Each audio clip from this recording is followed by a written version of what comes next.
Hi, I'm Andrew Work, the Executive Director of the Self-Storage Association of Asia, and we're really excited today because we are sitting down with Kevin Chan. Kevin Chan is the founder and the chairman of Storefriendly, but more than that, he's also involved in the community. He's the vice chair of the Self-Storage Association Asia and the first ever president of our first regional chapter, which is the SSAA Hong Kong. And we're going to sit down and we're going to learn a bit about what's going on in the self-storage business in Hong Kong and across Asia. So, hey, Kevin, thank you very much for sitting down for this. Welcome to Storefriendly headquarters. Hey, man, I'm thrilled to be coming down here to check it out. I love this little dude. Very cool. All right, Kevin, let's get into it. A couple of quick fire questions. When did you start the company? So I started the company since 2002. So it's already been like 19 years. Wow. So actually, I graduated from Hong Kong University. Okay. I spent 2 years in Toronto. Yep. And during the time when I'm in Toronto, I recognized it was a self-storage because it was kind of popular in North America. Yeah. So when I came back to Hong Kong, I started my company called, it's an IT company actually. Okay. We mainly do the IPO projects during the dot-com period of time. Yep. So after 4 years, I think that, why don't we just do something property related and finance related stuff in Hong Kong? Okay. Because, you foresee there's a growth over there.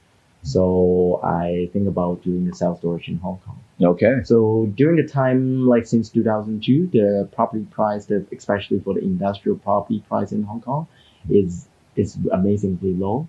So at that moment, it's talking about like $100 to $200 PSF. Okay. So comparative right now, it's already got like a 20 times appreciation. Ooh, okay. Yeah. At that moment, we don't have a like revitalization scheme in Hong Kong, right?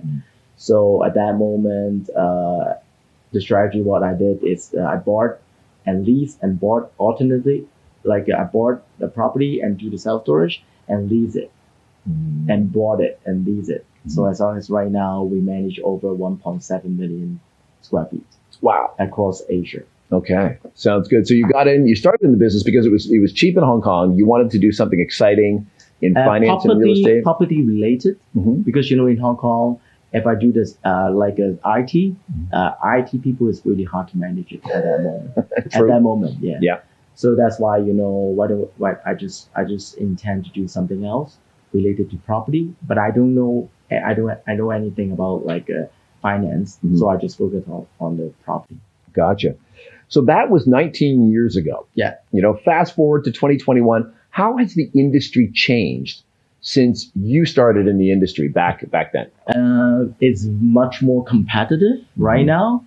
So I remember like 19 years ago, I think, less than 1% people recognize was self-storage. Sure. So at that moment, if you make a post, make an advertisement on the post paper, newspaper, you can be able to get a call, like 3 or 4 call every single day. Wow. But nowadays you can be able to get 1 call. Right. Even you make advertisement for the whole page. Wow. Okay. So comparative at that moment, there will be like a couple of their like 3 operator at that moment. So it's not like a surveillance camera, CCTV, all the thing automatically swipe or like a smart card for the access control. Not that kind of self-storage. Okay. You need to make an appointment. Really? To come in and see your locker, you have to make an appointment. Exactly. Really? I want to make an appointment for tomorrow to come to pack my stuff and move my stuff inside the self-storage. And so I think about, why don't we just do some like self-serve, self-storage. The customer can be able to use the asset card, the access control, and also you have online, the CCTV in order to keep the standard. And also we have our own storage management system in order to cater the daily operations. Okay, so the customers when people come in, there's more security because you've got CCTV cameras. Your back-end operations are improved through use of software. And it sounds like you're giving the customer more convenience and all those changes have come. Because at that moment, not a lot of self-storage have air conditioner. Okay. We are kind of keen that, every single like locations, we got the 24 hours air conditioning service. Okay. So these are the changes these are just some of the changes that have come to Hong Kong in recent years, but how is that different from other places, either around the world, because I'm sure you track the industry around the world to see what the latest cutting edge is. What is different about Hong Kong, maybe from other jurisdictions like, say, Europe, the US, or even across Asia, where I know, for example, in some places, they don't have aircon, even in really hot tropical countries, which surprised me. How is Hong Kong different? Hong Kong, basically, first of all, the cost of land is kind of expensive. Okay, if you look at that, if you want to build like the en bloc building in Australia, so actually the revenue compared with like in Hong Kong, it's just like a single strata title, one floor. One floor of the revenue in Hong Kong equivalent the en bloc building. A whole building. Yeah, whole building. Yeah. So that's why the expenses wise, it's kind of like you can get high margin, even though the land cost is so expensive. Secondly, you can be able to look at the target audience. The target audience, because Hong Kong is kind of like a high population density. If you go to Zheng Guanlong, actually, if you buy the property over there, 400 square feet, probably like more than $10 million. Yeah. So all of them is your target group. Okay. Compare if like in US, you need to drive for like 30 to an hours in order to get into the self-storage. It's different. Hong Kong, you need to get all the target audience. But the only thing your challenge is how you let them know your service. Sure. So that's why we need to do something different. We need to do some marketing promotions in order to let them to enlarge their house and household without spending like such a lot of money to acquire the new apartment. Yeah. So this kind of strategy. Yeah, I guess because in places like United States and Australia, the strategy has always been, find a place on the outskirts of town, put up a big billboard, then people will see it when they drive by because everybody's driving around. But Hong Kong, completely different. Completely different. And also the size of every single self-storage room. I think, the one we created is the smallest in the world, which is 8 square feet. Yeah. 8 square 8 feet. square feet is the smallest self-storage in the world. Yeah. Actually, we introduced that 8 square feet almost like 15 years ago. Yeah. So at that moment, the people think about, it's kind of like weird. You got like 8 square feet, but we lease out. Lease up all. People get it. Yeah, people get it because they got the cost is cheap. It's not expensive at all. Below like a $800. Yeah. So we just go out for lunch. You can be able to rent for a month. Yeah. Right? Yeah. Fantastic. Especially if you can put it, for example, in a 24/7 air conditioned environment, because you might not leave the air conditioning on at home all the time. Yeah. So it's actually better protected. And also, another stuff is, we introduced to our customer, we offer them is a net lettable area. Okay. Rather than gross. Because, previously, if you live in Hong Kong, the developer is selling the gross area rather than net area. Even from the day one, we think about, okay, if we create more than like 40 to 50,000 units, we won't have a price discrimination to our customer. Yeah. We need to, every single customer must have the same, like a bottle of water, same volume and etc. Right? So at that moment, instead of a GFA, we use the NLA. Right. So the customer always knows exactly what they're getting. Exactly. Okay, that's the way to do it. Now, in the old days, it was a lot of bootstrapped entrepreneurs, right, and family businesses, right. But of course, institutional investors that have been invested heavily in this industry around the world, they're really coming into Asia and into Hong Kong. They're becoming more and more prominent. In the sector. Correct. Why is that, and what are they looking for? They think that they're going to find here in Hong Kong. Okay, if you look at the self-storage industry, basically self-storage industry, you invest to the industrial land, right? But you are serving the household customer. So instead of you build like an apartment, your target group is a household. You need to buy the extremely high land price. Okay. So that's why.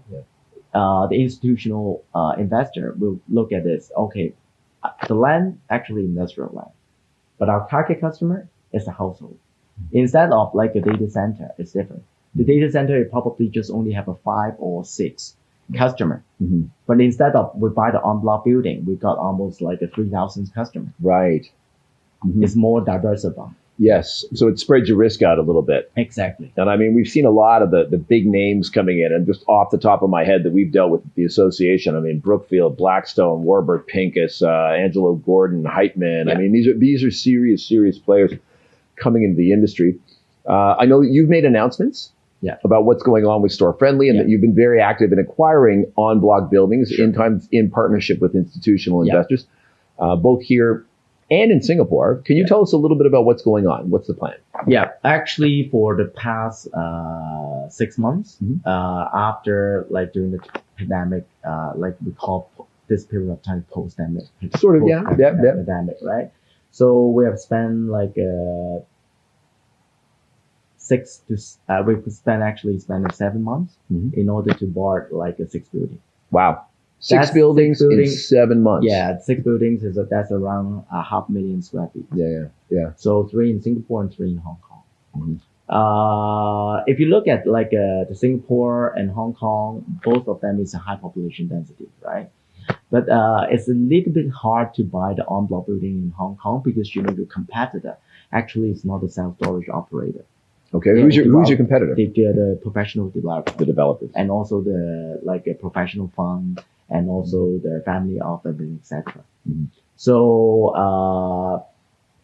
for the past like 10 years, I for myself, I would look at it. Okay, self-storage ultimately will have an en bloc building, provide a different kind of service, one-stop service for the customer. Okay. Once the customer drive in, they can be able to access their facilities anytime. Okay. And safe. Yeah. You could, because you control the building, you control the whole environment. So you're not negotiating with the landlord about how they're going to use the parking lot and other stability is the most important for the industry. Because if you want to move your customer, the customer is not happy at all, right? Right. So when you have to close one location and move everybody to another. And also nowadays there's a lot of like a customer, they being like a collector. Like, one of the collectors, one of the biggest Barbie collectors in the world, right? Barbies. Yeah. The Barbie dolls from Mattel. I actually store like 9,000 Barbies. 9,000 Barbie dolls? In our self-storage in Singapore. Okay. So you see that there's a lot of this kind of collector. They seldomly want to move their stuff to somewhere else. Sure. Right? So once they pick you up, pick your service, they will stay there forever. Right. So, and if you have an en-bloc building, you control the environment. Exactly. You're not going to sell it. Exactly. People can really rest assured that they're in a place. Okay. So at the end of the day, I foresee that some like insurance company, pension fund, or some long fund. Yep. They are targeting at some like portfolio such as like $1 billion $2 billion. Yeah. So if you buy the en-bloc building, it's their advertise. Right. They just like steak, not the snack. Yeah. Right. Yeah. It's the main course. Yeah.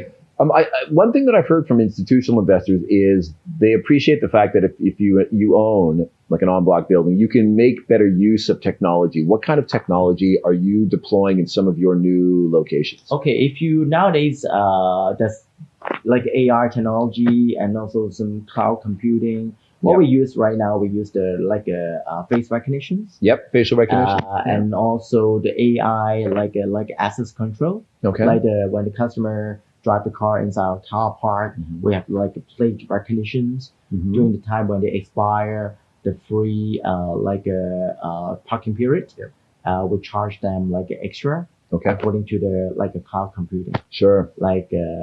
Something like and also we've also focused on the ESG issue. Right. We utilize a roof.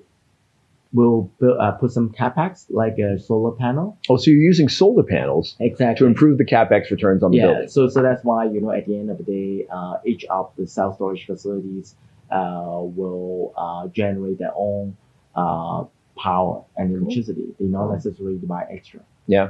Is that something you promote to customers? Are they interested in that as well? Yeah. Because the older customer are also concerned about the ESG issue. Right? Yeah.